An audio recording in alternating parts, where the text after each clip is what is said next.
কেমন হবে যদি আমি তোমাদের সাথে এমন এমন ক্যারেক্টারের পরিচয় করিয়ে দেই যারা গোকুর মতো এত পাওয়ারফুল ক্যারেক্টারকেও সহজে হারিয়ে দিবে। এবং শেষের দিকে এমন একটা ক্যারেক্টার আসবে যে কিনা জেনোর থেকেও পাওয়ারফুল, জেনোর কাছেও সে গড। আর নাম্বার 3 এবং 7-এ যে ক্যারেক্টার আছে সে তো গোকুকে তার এক্সিস্টেন্স থেকেই নাই করে দিবে। ভিডিওটি অনেক বেশি ইন্টারেস্টিং হতে চলেছে, কিপ ওয়াচিং। শুরুতে আছে আনোস ভোল্ডিগড from the misfit of Demon King Academy. He is a Demon King.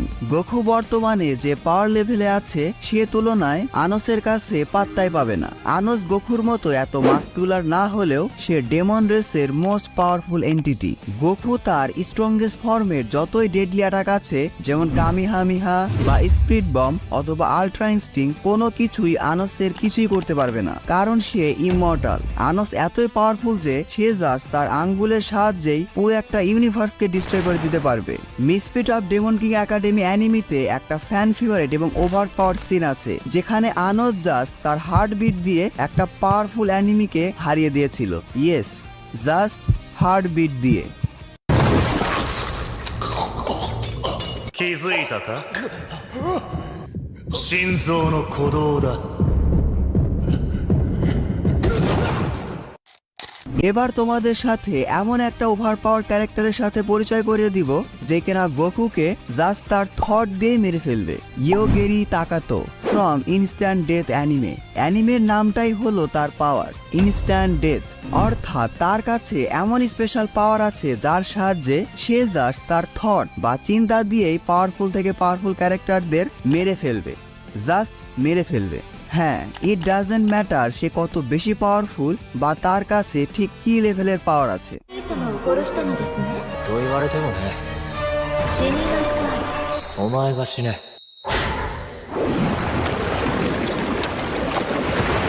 একটা এক্সাম্পল দিয়ে তোমাদের আরো সহজভাবে বোঝাই।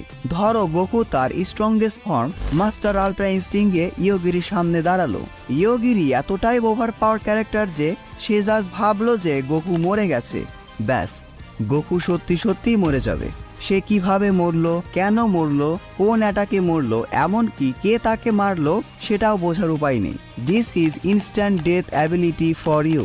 এই ক্যারেক্টারের পাওয়ার হলো মডার্ন ডে অ্যানিমের মোস্ট ওভার পাওয়ার্ড কনসেপ্ট। এরপর চলো একটু পপুলার অ্যানিমে সিরিজে যাই, the truth from full metal alchemist anime. এই ক্যারেক্টারকে নিয়ে আর কি বলবো। ট্রুথ হলো ফুল মেটাল অ্যালকেমিস্ট অ্যানিমের একজন ফিয়ারলেস গড লাইক এন্টিটি। গোকুর তার সাথে ফাইট করার কোনো কারণই নেই। গোকু তার কাছে একটা পোকার মতো, টিপ দিলেই মরে যাবে। এই কথাটা কেমন জানি শোনালো।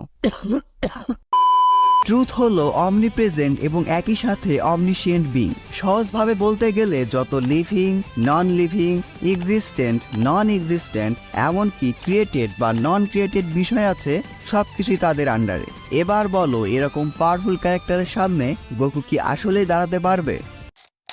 এবার আসা যাক ব্লিস ইউনিভার্সের ইহাওয়াহাকের নিয়ে। মানো আর না মানো, he is more powerful than Goku. আচ্ছা, বিষয়টা বুঝিয়ে বলছি।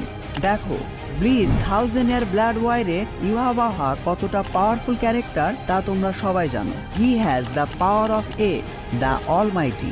অলমাইটি মানে যে সবকিছু জানে এবং সবকিছু প্রেডিক্ট করতে পারে। তার অপোনেন্টস ফিউচারে কি কি মুভ করবে বা করতে পারে সবকিছু। ইউহাওয়াহা ফিউচারকেও ইনফ্লুয়েন্স করতে পারে। হ্যাঁ, সে সব রকম ফিউচার টাইমলাইন এবং আউটকাম প্রেডিক্ট করে তার যেই টাইমলাইন পছন্দ সেটাকেও চুজ করতে পারে এবং সেটাকে রিয়ালিটিতেও ম্যানিফেস্ট করতে পারে। ইউহাওয়াহার পাওয়ারের বেসিকটা বোঝানোর জন্য তোমাদের একটা এক্সাম্পল দেই। ধরো তুমি খুবই পাওয়ারফুল একটা শিনিগামি, তুমি তোমার খুবই পাওয়ারফুল একটা অ্যাটাক ইউহাওয়াহাকে করলা। এখন ইউহাওয়াহা তার অলমাইটি পাওয়ার ইউজ করে সেটা আগে থেকে জেনে ফেলেছে এবং তার কাছে হাজার হাজার পসিবিলিটি চলে এসেছে তোমার অ্যাটাককে ডিফ্লেক্ট করার। এর মধ্যে ধরো একটা পসিবিলিটি আছে তোমার অ্যাটাক তোমার গায়ে লাগবে। এখন ইউহাওয়াহা এই পসিবিলিটিকেই পছন্দ করবে এবং তার ইচ্ছা অনুযায়ী এটাই হবে। তোমার অ্যাটাক ইউহাওয়াহার পরিবর্তে তোমার গায়ে লাগবে। That is the broken almighty power for you. অনেকেই গোকুর সাথে সোল কিং এর কম্পেয়ার করে। সোল কিং এর সবগুলো পাওয়ার এবং অ্যাবিলিটি নিয়ে খুব দ্রুতই ভিডিও আসবে, তখন তোমরা খুব ভালোভাবে বুঝে যাবে গোকুকে হারাতে সোল কিং এর কোনো দরকার নেই, তার সন্তানই যথেষ্ট। নাম্বার 5-এ আছে শিবাই ওৎসুৎসুকি ফ্রম বোরুতো। এই ক্যারেক্টার যে গোকুকে সহজে হারিয়ে দিতে পারবে এটা অনেকে মানতেই চাইবে না, বাট ইটস ট্রু।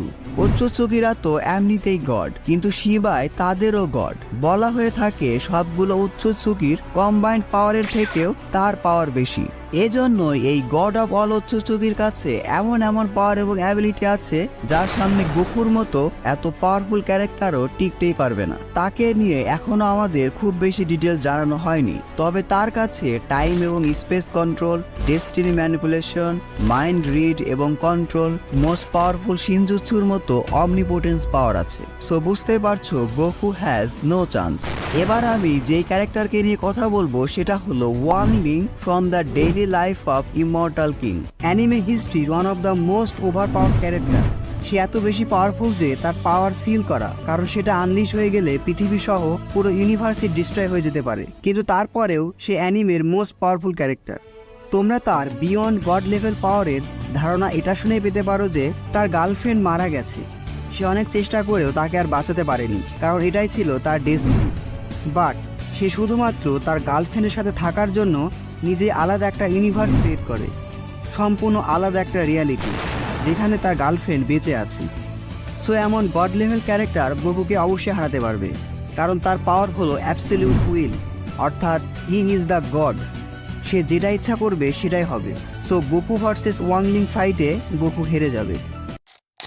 এবার আসা যাক একটা ইউনিক এবং ওভার পাওয়ার ক্যারেক্টার নিয়ে। অনেকে একে চিনেই না, anti spiral from the Tengen Toppa গারেন লাগান অ্যানিমে। হয়তো আমি ভুলভাবে উচ্চারণ করিনি। সে এই অ্যানিমের সুপ্রিম লর্ড। তার মাল্টিভার্স লেডি রিন অ্যাবিলিটি দিয়ে সে গোকুকে সহজেই হারিয়ে দিবে।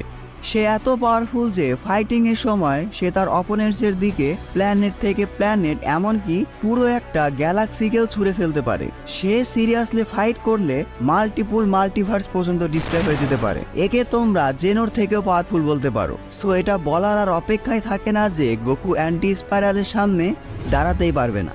এবার আমি এমন একটা ক্যারেক্টারের বিষয়ে বলবো যে কিনা গোকু, বেরাস সহ সবগুলো গড অফ ডিস্ট্রাকশন, অ্যাঞ্জেল, এমনকি জেনোকেও সৃষ্টি করেছে। হ্যাঁ, জেনোর মতো একজন মাল্টিভার্স লেভেল ক্যারেক্টারকে জাস্ট ক্রিয়েট করেছে। তাহলে ভাবো সে নিজে কতটা পাওয়ারফুল হবে। বলছিলাম টোরিবটের কথা। তোমরা হয়তো অবাক হবে, এটা ড্রাগন বল ইউনিভার্সেরই ক্যারেক্টার। সে জেনোর মতো পাওয়ারফুল ক্যারেক্টারের কাছেও গড। টোরিবটকে ড্রাগন বল মাঙ্গাতে বেশ কয়েকবার দেখা গেছে। আমার মতো যারা মাঙ্গা রিডার আছো তারা তাকে চিনতে পারবে।